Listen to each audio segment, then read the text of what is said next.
प्रेक्षको नमस्कार. आजच्या doctor speak आरोग्य संपदा या कार्यक्रमामध्ये आपल्या सगळ्यांचं मनापासून स्वागत. नमस्ते अस्तु महामाये श्रीपीठे सुरपूजिते, शंख चक्र गदा हस्ते श्री महालक्ष्मी नमोस्तुते. देवीची अनेक रूपं आपण पूजतो, त्यांना मानतो आणि सर्वत्रच त्याची पूजा होते. मनामनामध्ये देवीविषयी श्रद्धा असते. आदिशक्तीचं हे रूप प्रत्येक स्त्रीमध्येच आपल्याला दिसून येतं. 21व्या शतकामध्ये कुठलंही असं क्षेत्र नाही जे स्त्रीने पादाक्रांत केलेलं नाही आहे. परंतु या विज्ञानाच्या युगात किंवा प्रगतीच्या युगात आज देखील काही स्त्रिया स्वतःच्या आरोग्याकडे दुर्लक्ष करतात आणि मग अशा वेळेला काही वेळेस दुर्धर आजारांना त्यांना सामोरं जावं लागतं. ग्रीवेचा कर्करोग हा असाच एक दुर्धर असा आजार आहे. परंतु वैद्यकशास्त्र इतकं प्रगत झालेलं आहे की त्याच्यावरही उपाययोजना आपल्याला आहे. तेव्हा आपलं आरोग्याची तपासणी वेळच्या वेळी करणं हे आजच्या स्त्रीला महत्त्वपूर्णपणे पाळलं गेलं पाहिजे. या विषयावरच आज आपल्या स्टुडिओमध्ये, दूरदर्शनच्या स्टुडिओमध्ये आपण आमंत्रित केलं आहे. ग्रीवेचा कर्करोग, त्याची कारणं, त्याची लक्षणं आणि उपाय याविषयी बोलण्यासाठी डॉक्टर सरिता डाखुरे यांना.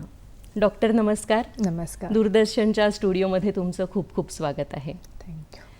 प्रेक्षक हो, डॉक्टर सरिता डाखुरे या सातारच्या छत्रपती संभाजी महाराज शासकीय वैद्यकीय महाविद्यालयामध्ये सहयोगी प्राध्यापिका म्हणून विकृतीशास्त्र विभागामध्ये कार्यरत आहेत. डॉक्टर सरिता डाखुरे यांनी आंतरराष्ट्रीय आणि राष्ट्रीय स्तरावर शोधनिबंध प्रेझेंट केलेले आहेत आणि अनेक ठिकाणी त्यांना याविषयी नावाजलं गेलं आहे. तेव्हा आज त्यांच्याशीच आपण मनमोकळी चर्चा करणार आहोत. विद्यार्थ्यांना त्या कसं मार्गदर्शन करतात आणि भावी पिढीला घडवताना ग्रीवेच्या कर्करोगाविषयी काय काय सांगतात हे आज आपण त्यांच्याशीच चर्चा करून जाणून घेणार आहोत. डॉक्टर, आजचा जो विषय आहे हा अतिशय महत्त्वाचा आहे आणि 21व्या शतकात जेव्हा आपण शास्त्र प्रगती करतंय, विज्ञान प्रगती करतंय, तेव्हा स्त्रियांनी स्वतःच्या आरोग्याकडे किती लक्ष देणं महत्त्वाचं आहे हे आपल्याला जाणवतं आहे. तर ग्रीवेचा कर्करोग नक्की काय असतो याच्याविषयी आम्हाला सुरुवातीला मार्गदर्शन करा. सर्वायकल कॅन्सर म्हणजेच ग्रीव्हेचा कर्करोग हा स्त्रियांमधील सर्व्हिक्सच्या अवयवाला होणारा कॅन्सर आहे. तर बहुतांश महिलांना सर्व्हिक्स हा कुठल्या अवयवाचा भाग आहे याची माहिती नसते. बरोबर. तर गर्भाशय आणि योनीला जोडणारा भाग त्यालाच आपण सर्व्हिक्स आणि ग्रीव्हा म्हणतो आणि या भागाचा कॅन्सर म्हणजे सर्वायकल कॅन्सर. त्याला आपण गर्भाशयाच्या मुखाचा कर्करोग असे देखील म्हणतो. तर हा सर्वायकल कॅन्सर सुरू होतो सर्व्हिक्सच्या पेशीमध्ये, ज्यामध्ये सामान्य पेशीचे रूपांतर हे असामान्य पेशीमध्ये होतं आणि ह्या असामान्य पेशी जर आपण वेळीच नष्ट किंवा काढून टाकल्या नाही तर त्या पेशींचे रूपांतर हे कर्करोगाच्या पेशीमध्ये होतं आणि त्या महिलेला कर्करोग होऊ शकतो. तर जगामध्ये सर्वायकल कॅन्सर हा सर्वात कॉमन कॅन्सर असून तो 4थ्या क्रमांकावर आढळून येतो. आणि 2020 मध्ये 3,40,000 महिलांचा मृत्यू हा सर्वायकल कॅन्सरमुळे झालेला आहे. अरे बापरे. आणि भारतामध्ये याचं प्रमाण कितपत आहे? भारतामध्ये जर विचार केला तर ब्रेस्ट कॅन्सर नंतर सर्वायकल कॅन्सर हा दुसरा सर्वात सामान्य कॅन्सर आहे. म्हणजे स्तनांच्या कर्करोगानंतर ग्रीवेचा कर्करोग बरोबर जास्त दिसून येतो. भारतात दरवर्षी 1 लाखपेक्षा अधिक नवीन रुग्ण आढळून येतात आणि त्या एकूण रुग्णांपैकी 60,000 महिलांचा मृत्यू हा सर्वायकल कॅन्सरमुळे होतो. भारतातील लाखो महिलांना सर्वायकल कॅन्सर काय आहे याची माहिती नाही. त्याकरिता जागरूकता निर्माण होणे हे अत्यंत महत्त्वाचे आहे. अशा परिस्थितीत या गंभीर आजाराविरुद्ध जागरूकता निर्माण होण्यासाठी आपण दरवर्षी जानेवारी महिना हा सर्वायकल कॅन्सर अवेअरनेस मंथ म्हणून साजरा करतो. बरं. म्हणजे वर्षाची सुरुवात स्त्रियांच्या आरोग्याने बरोबर करतो आपण, असं म्हणायला हरकत नाही. डॉक्टर, तुम्ही स्वतः पॅथॉलॉजी सेक्शनला आहात, त्या विभागात काम करता, तर पॅथॉलॉजी आणि सर्वायकल कॅन्सर किंवा ग्रीवेचा कर्करोग याचा काय संबंध सांगाल? खूप छान आणि महत्त्वाचा प्रश्न तुम्ही विचारलेला आहे. बहुतांश लोकांना असं वाटतं की पॅथॉलॉजिस्ट म्हणजे काय, फक्त रक्त आणि लघवी तपासणारा डॉक्टर. तर खरं तर तसे नसून कित्येक रोगाचे किंवा कर्करोगाच्या ज्या चाचण्या असतात किंवा त्याचे जे फायनल डायग्नोसिस म्हणजे जे निदान असतं हे पॅथॉलॉजिस्टच्या अंडर येतं. बरोबर. उदाहरणार्थ घेतलं की कर्करोगामध्ये होणाऱ्या वेगवेगळ्या चाचण्या, त्यासाठी पॅथॉलॉजिस्टचे रिपोर्ट असणे हे अत्यंत महत्त्वाचे असते. बरोबर. सध्या आपण बघतच आहोत की कमी वयातच पुरुष वर्गाला आणि महिला वर्गांना वेगवेगळ्या आजारांना सामोरे जावे लागत आहे. त्यातील अत्यंत गंभीर आणि महत्त्वाचे म्हणजे कर्करोग. तर हा कर्करोग शरीरातील कुठल्याही अवयवाला होऊ शकतो आणि जर आपण त्या कर्करोगाचे लवकर निदान केले तर तो पूर्णपणे बरा होऊ शकतो. बरोबर. आणि जर कर्करोगाचे उशिरा निदान झाले तर त्या रुग्णाचे दगावण्याचे चान्सेस म्हणजेच प्रमाण हे जास्त वाढतं. कर्करोगामध्ये ज्या चाचण्या येतात त्यामध्ये FNAC झालं, त्याला आपण 5 needle aspiration सायटोलॉजी असे म्हणतो.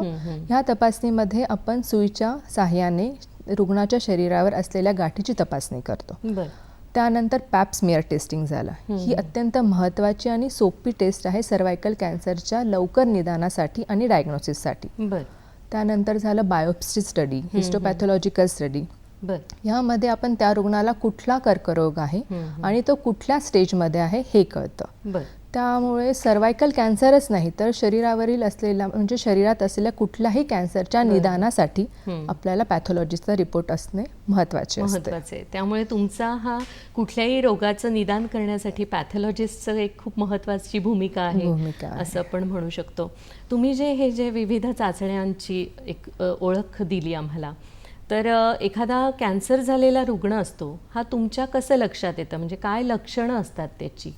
जर सर्वायकल कॅन्सरची लक्षणं बघितली तर सुरुवातीला आपण सर्वायकल कॅन्सरची काही कॉमन लक्षणं आहेत. सुरुवातीचे लक्षण आणि उशिरा दिसणारे लक्षणं. तर सुरुवातीचे लक्षण जर सर्वायकल कॅन्सरची आपण बघितली तर शारीरिक संबंधावेळी वेदना होणे, योनीतनं दुर्गंधीयुक्त स्राव येणे आणि मासिक पाळीमध्ये असामान्य रक्तस्राव होणे, हे काही सर्वायकल कॅन्सरची सुरुवातीचे लक्षणं आहेत. आणि उशिरा येणारे लक्षणं सर्वायकल कॅन्सरची जर जाणून घ्यायची आहेत तर शारीरिक संबंधावेळी असामान्य रक्तस्राव होणे, 2 मासिक पाळीच्या मध्येही असामान्य रक्तस्राव त्या महिलेला होऊ शकतो. त्यानंतर पायावर सूज येणे, पाठीमध्ये दुखणे, ओटीपोटात दुखणे, थकवा येणे, भूक न लागणे आणि वजन कमी होणे, ही काही सर्वायकल कॅन्सरची उशिरा येणारी लक्षणं आहेत. तर बहुतांश महिला ओटीपोटात दुखणे किंवा पाठीत दुखणे, मासिक पाळीमध्ये असामान्य रक्तस्राव होणे हे सामान्य लक्षणे समजून दुर्लक्षित करतात. पण मला इथे सांगावंसं वाटतं, जर तुम्हाला पाठीमध्ये किंवा ओटीपोटामध्ये विनाकारण सतत वेदना होत असतील तर ती लक्षणे ही सर्वायकल कॅन्सरची लक्षणे असू शकतात. त्यासाठी तुम्ही लवकरात लवकर तुमच्या स्त्रीरोग तज्ज्ञाशी संपर्क साधला पाहिजे. बरोबर आहे. म्हणजे काहीही दुखतंय म्हटल्यावर आणि ते आपल्याला जाणवतं की हे नेहमीचं नाहीये, थोडंसं वेगळं आहे, तर तेव्हा नक्कीच तुम्ही तज्ज्ञांचा सल्ला घेणं आवश्यक असतं. आणि डॉक्टर, जेव्हा आपण असं म्हणतो की स्त्रियांचं आरोग्य हे खूप महत्त्वाचं आहे, कारण जननी म्हणतो आपण स्त्रीला, तिला जन्म देण्याची शक्ती निसर्गानेच दिलेली आहे, तेव्हा यावेळेस जेव्हा स्वतःकडे बघतात तर स्वतःच्या योग्य तपासण्या करण्याचं वय आता काय आहे? पूर्वी असं म्हणायचे 40 नंतर 50 नंतर तुमच्या सगळ्या तपासण्या करून घ्या, तर आता योग्य वय काय तुम्ही सांगाल?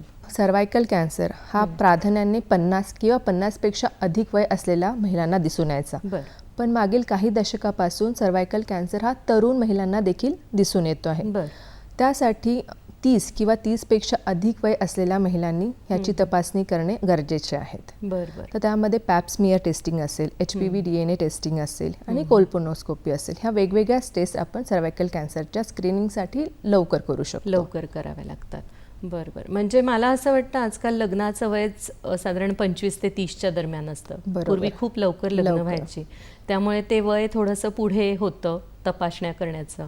पण मग आता आजकाल लग्नाच्या आधीच काही जणींनी ही टेस्ट करावी का? तुमचं काय म्हणणं आहे? लग्नाआधी म्हणजे मुलींच्या शारीरिक संबंधानंतर ही टेस्ट करणे अत्यंत महत्त्वाचे अच्छा. असते, कारण शारीरिक संबंधामुळे हा जो व्हायरस असतो हा पुरुषाकडनं महिलेकडे पसरत असतो. बरोबर. मग शारीरिकदृष्ट्या सक्रिय झाल्यानंतर ह्या चाचण्या करणे महत्त्वाचे बरोबर. असते. हा खूपच महत्त्वाचा मुद्दा तुम्ही सांगितलेला आहे.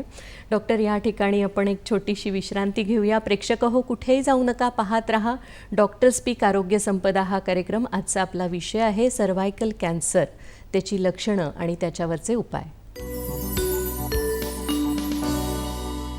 प्रेक्षक हो, विश्रांतीनंतर पुन्हा एकदा आपल्या सगळ्यांचं स्वागत आहे डॉक्टर स्पीक आरोग्य संपदा या कार्यक्रमामध्ये.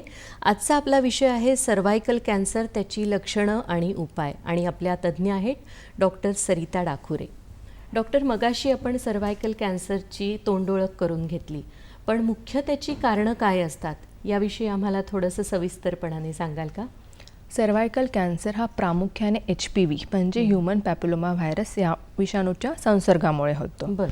तर हा विषाणू जगभरात अत्यंत सामान्य आहे आणि ह्याचे 100पेक्षा अधिक स्ट्रेन म्हणजे प्रकार आढळतात. बरं.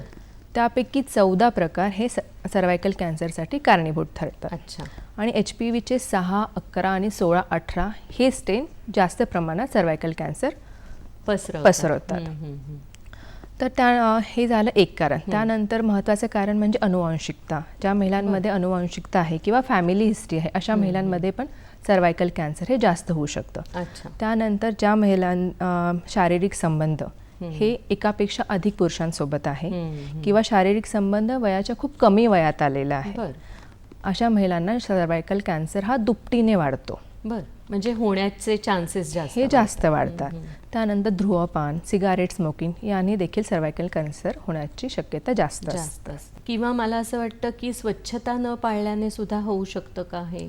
हो, स्वच्छता न पाळणं हे सुद्धा सर्व्हायकल कॅन्सरचं एक मुख्य कारण होऊ शकतं. म्हणजे मासिक पाळीच्या दरम्यान किंवा शारीरिक संबंधाच्या वेळेला शारीरिक स्वच्छता पाळली नाही तर सर्व्हायकल तरी कॅन्सर हा होऊ शकतो. अनुवंशिकतेचं जे तुम्ही कारण सांगितलं, तर त्या मुलीला कॅन्सर होतोच किंवा होईलच असं सांगता येतं का?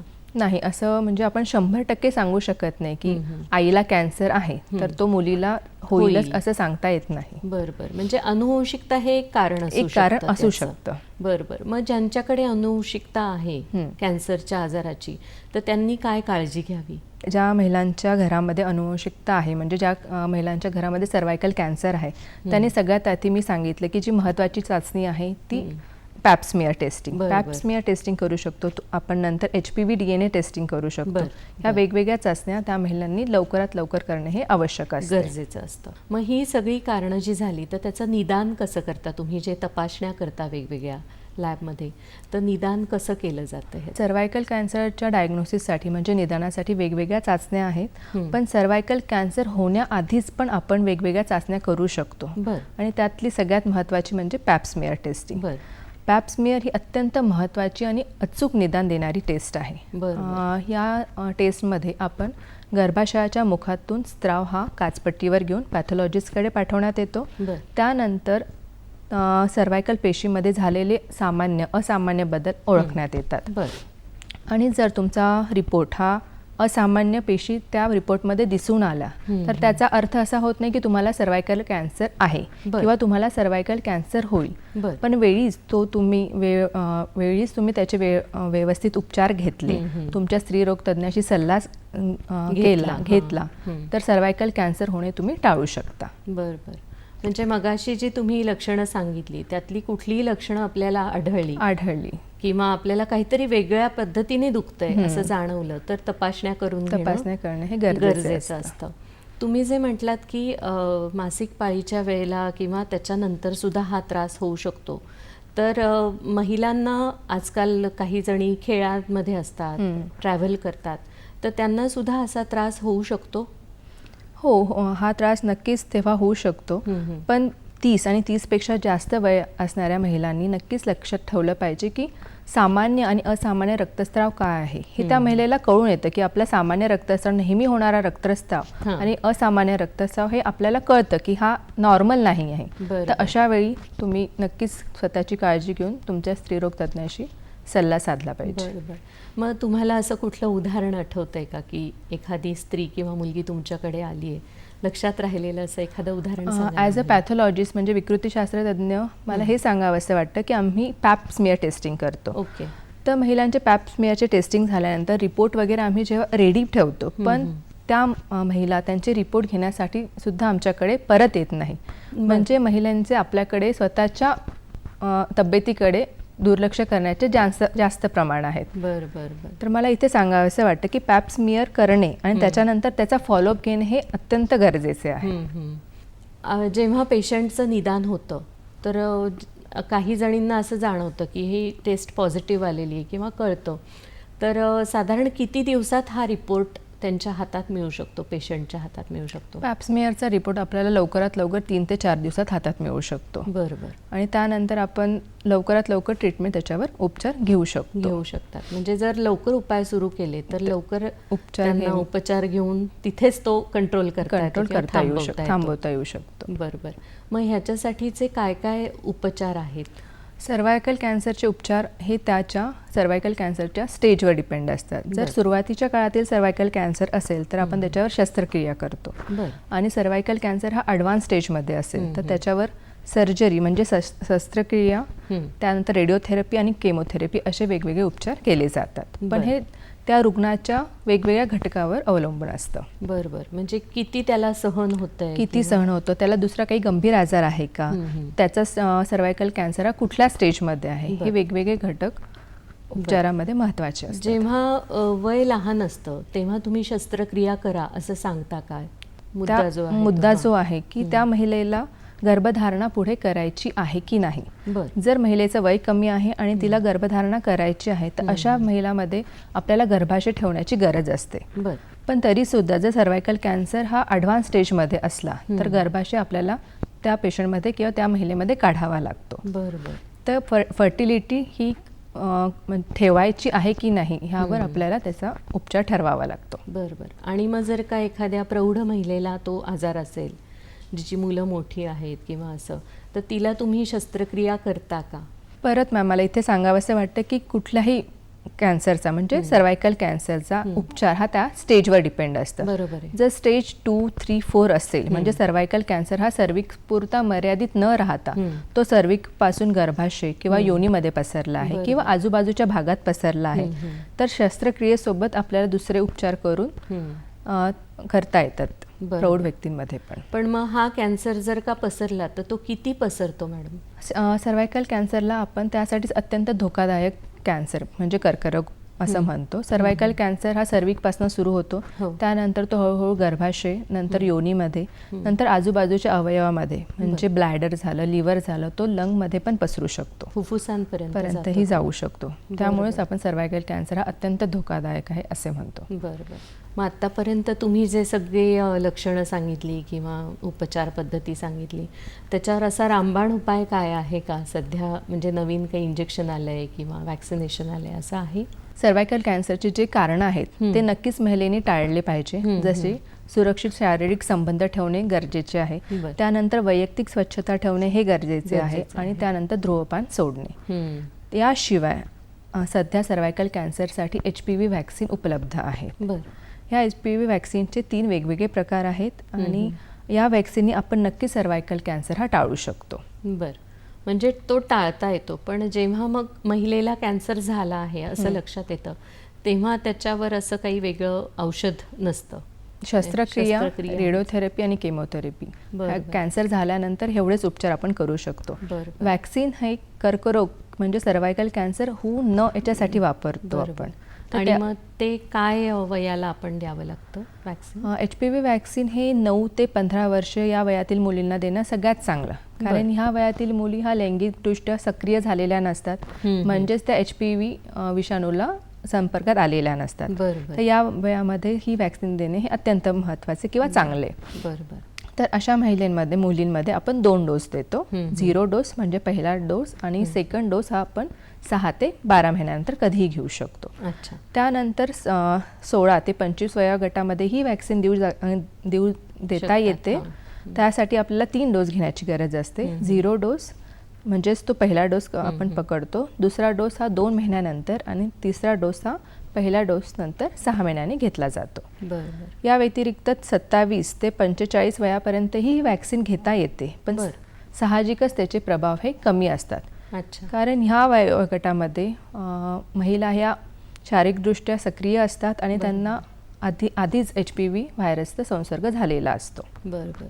आणि ज्या महिलांचे वय हे 45पेक्षा जास्त आहे त्यांनी व्हॅक्सिन ऐवजी पॅप स्मिअर टेस्टिंग ही नियमितपणे करणे हे जास्त गरजेचे आहे. खूपच छान माहिती दिलेली आहे. प्रेक्षक हो, या ठिकाणी आपण एक छोटासा ब्रेक घेणार आहोत.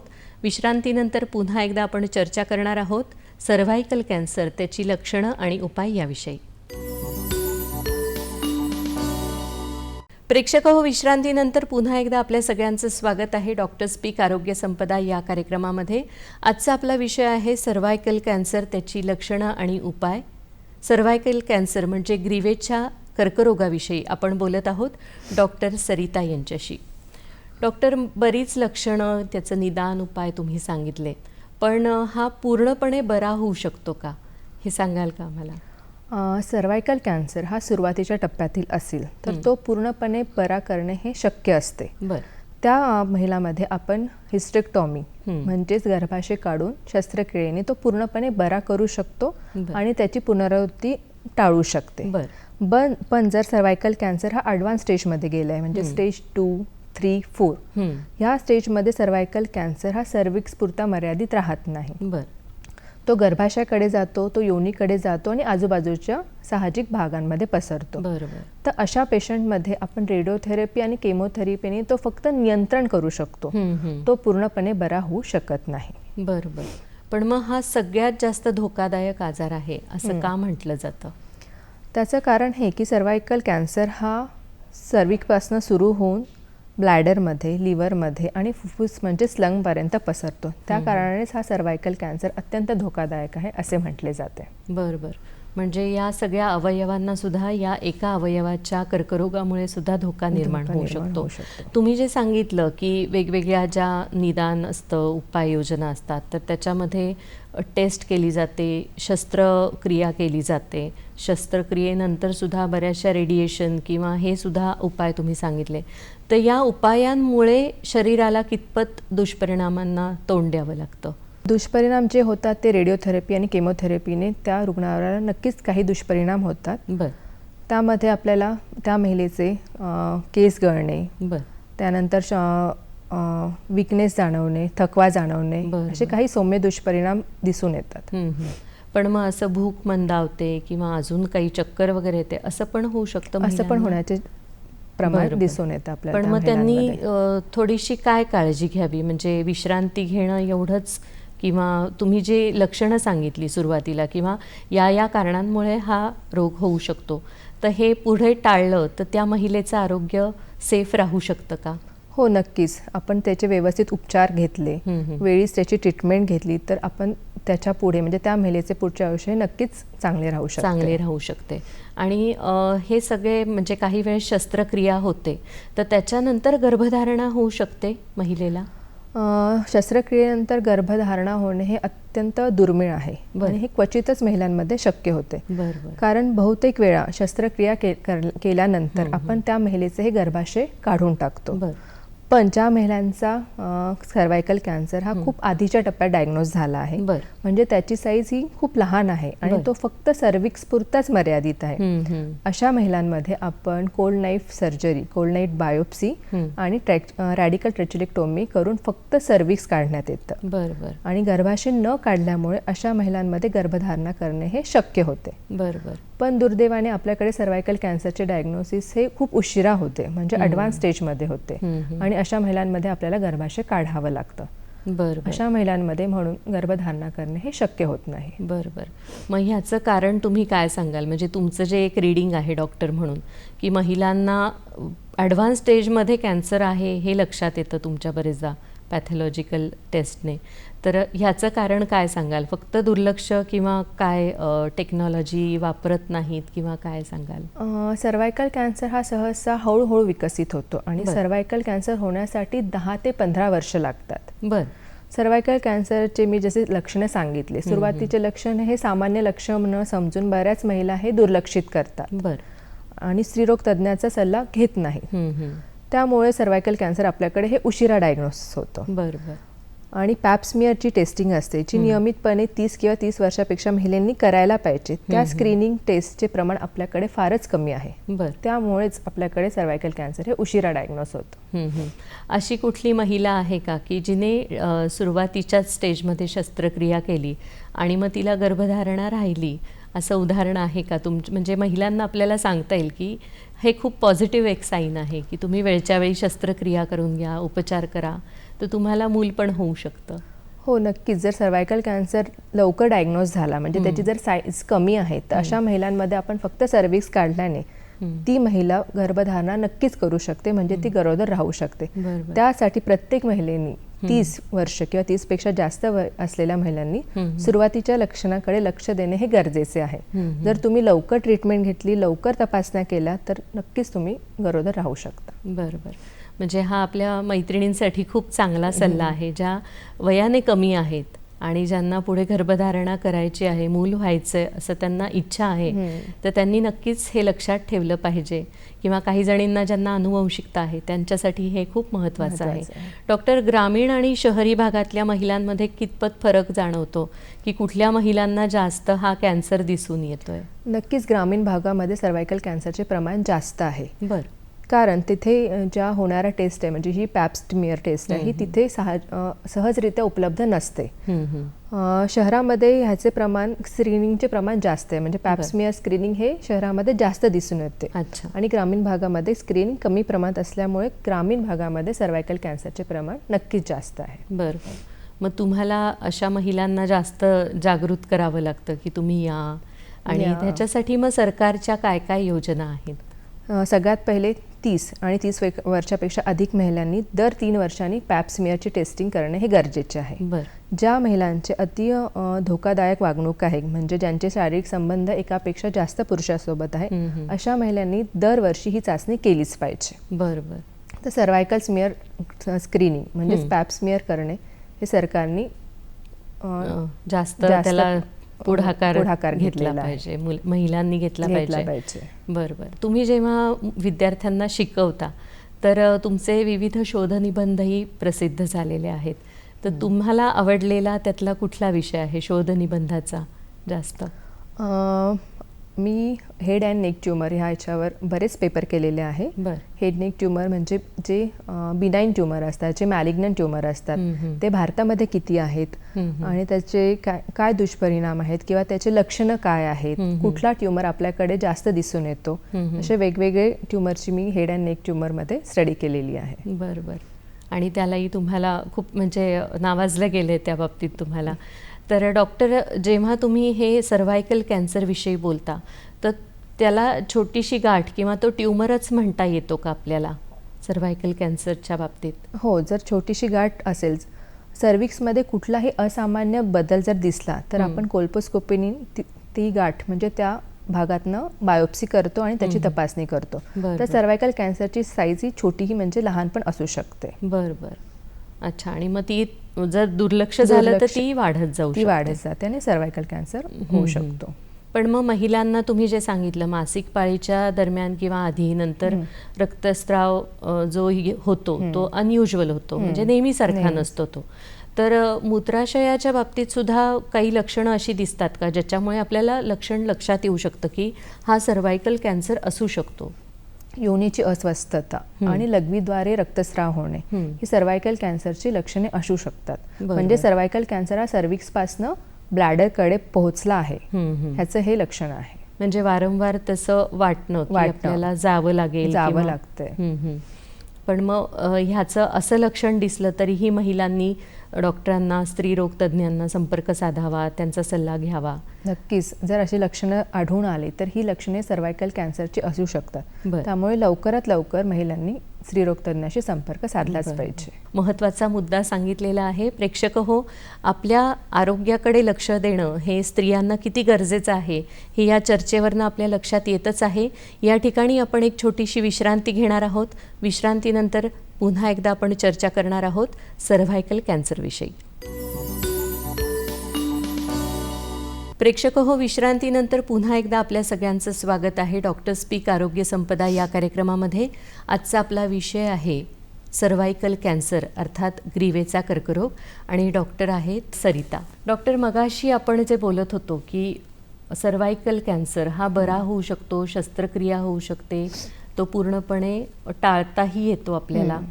तर या सगळ्याविषयी बोलताना एक पॅथॉलॉजिस्ट किंवा विकृतीशास्त्र विभागात तुम्ही जे काम करता, तर त्या अँगलने आम्हाला तुमची भूमिका सांगा की तुमचं कसं कसं काम असतं त्या बाबतीत.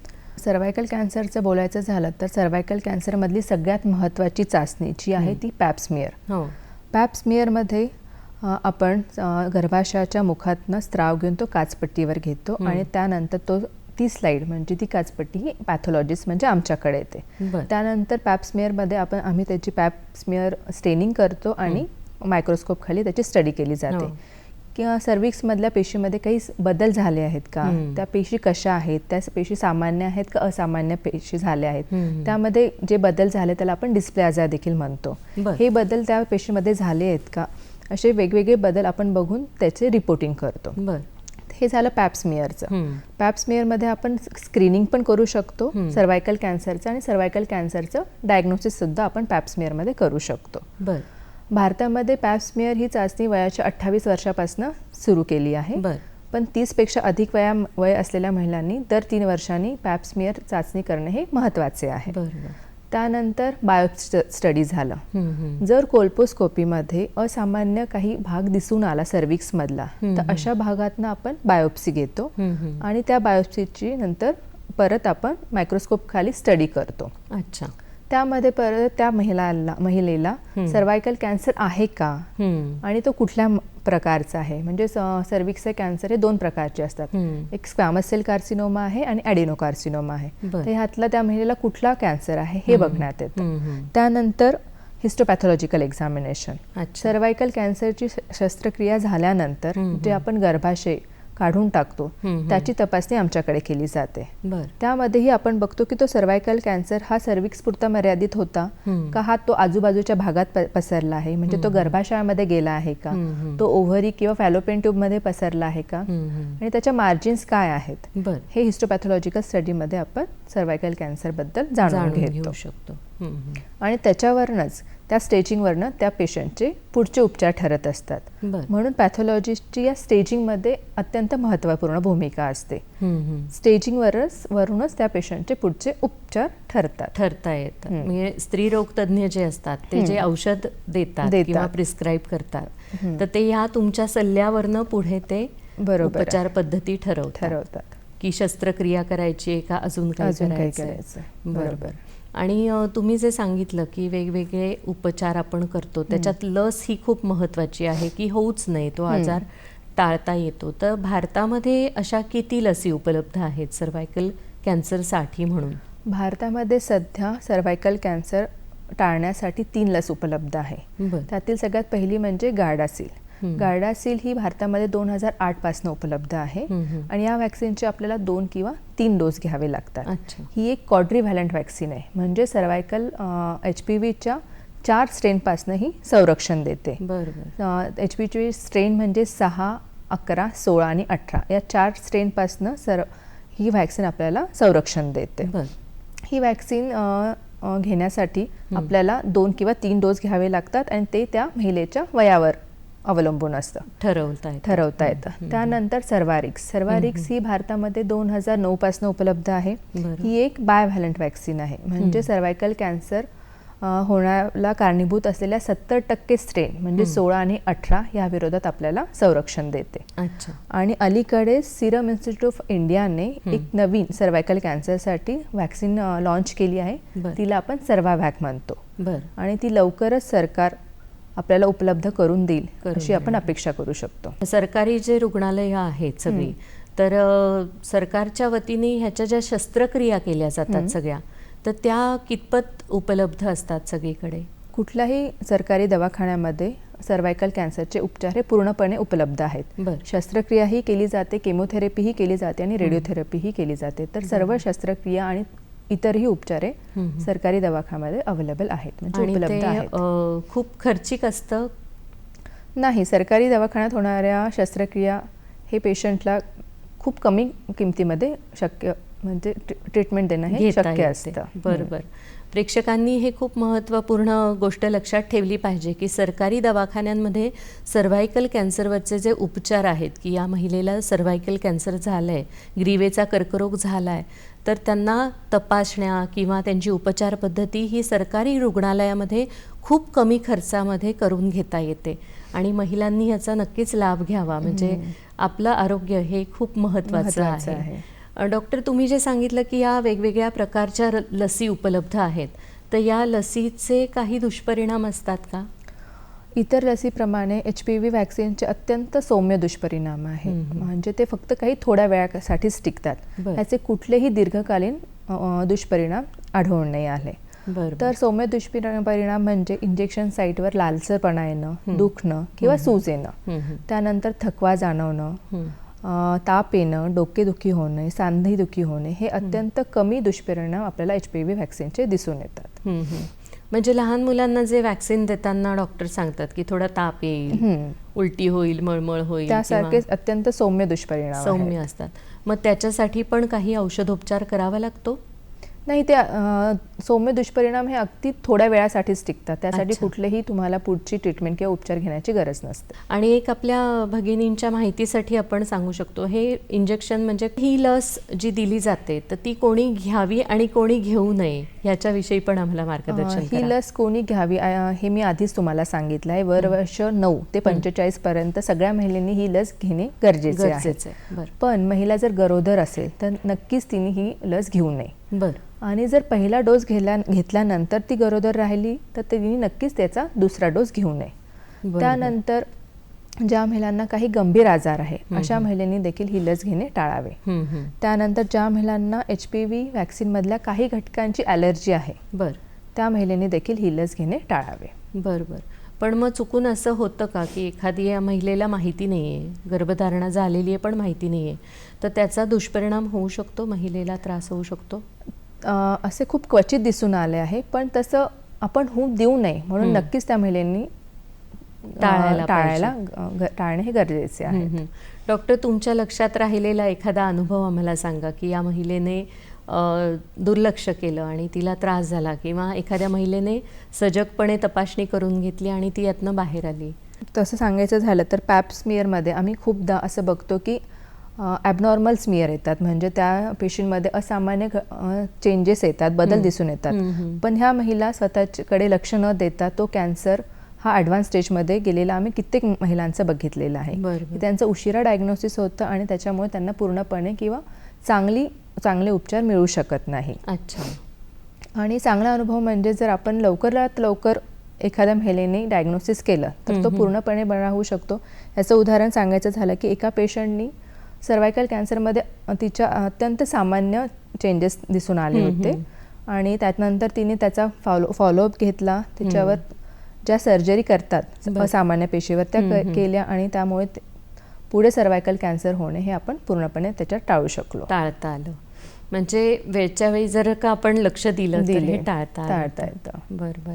डॉक्टर, आपण या लसीविषयी बोललो, पॅप्समियर वगैरे सगळ्या टेस्टविषयी बोललो, तर भारतामध्ये आज एवढं वैज्ञानिक प्रगती झालेली आहे तरी ह्याचं किती प्रमाण दिसून येतं आणि हा कितपत महत्त्वाचा आजार म्हणून तुम्ही समजता?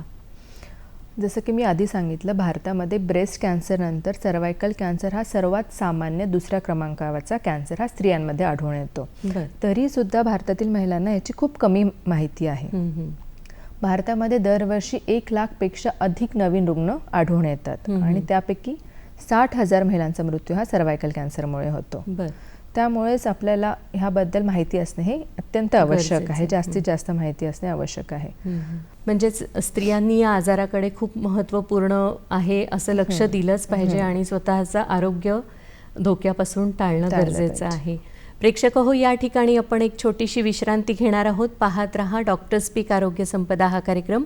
आजचा आपला विषय आहे सर्व्हायकल कॅन्सर, त्याची लक्षणं आणि उपाययोजना. प्रेक्षक हो, विश्रांतीनंतर पुन्हा एकदा स्वागत आहे डॉक्टर स्पीक आरोग्य संपदा या कार्यक्रमामध्ये. आजचा आपला विषय आहे सर्व्हायकल कॅन्सर अर्थात ग्रीवेचा कर्करोग आणि आपल्या तज्ज्ञ आहेत डॉक्टर सरिता.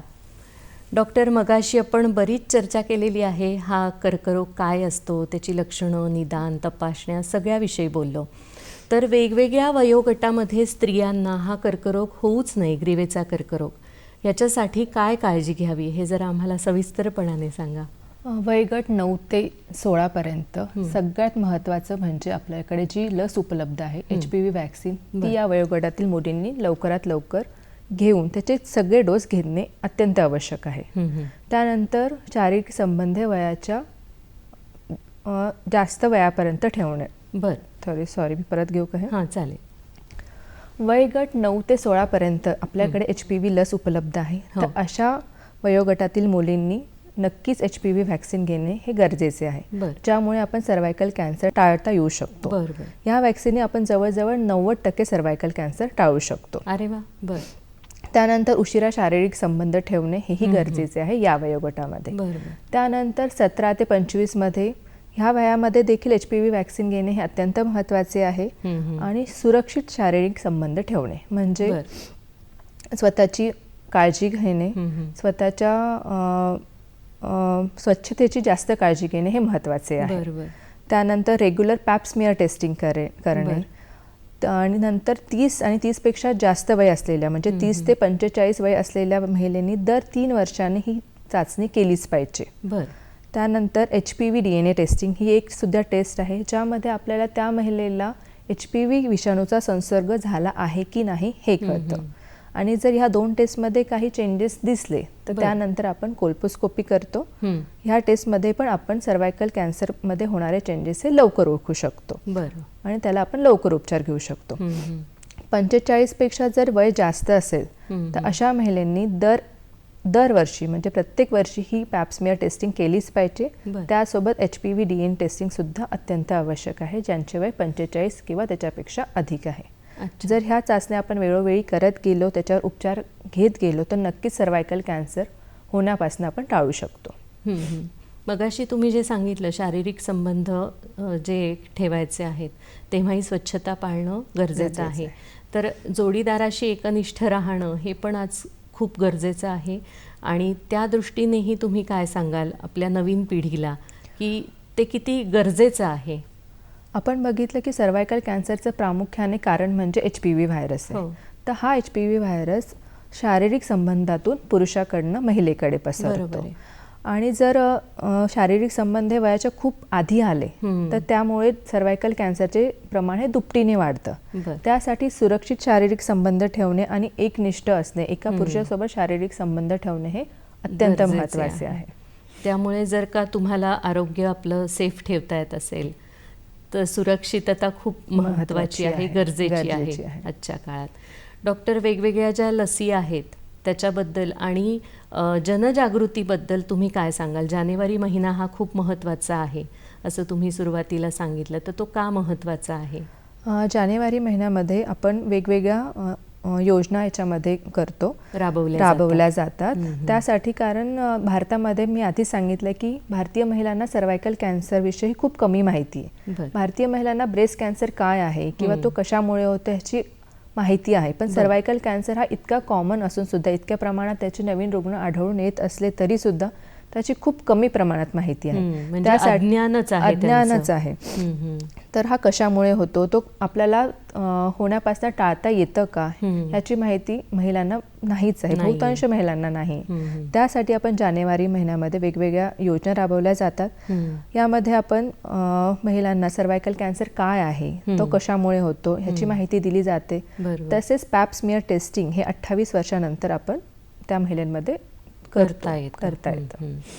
मग कुठला असा विशिष्ट वर्ग आहे का महिलांचा की ज्यांना आपण टार्गेट करू शकतो, किंवा हा जे हे वर्ष आहे 2023 हे खूप महत्त्वाचं आहे की सर्व्हायकल कॅन्सर नष्टच करायचं आहे? WHO म्हणजे वर्ल्ड हेल्थ ऑर्गनायझेशननी असं ठरवलं आहे की 90-70-90 म्हणजे 90% महिलांचं हे स्क्रीनिंग झालं पाहिजे.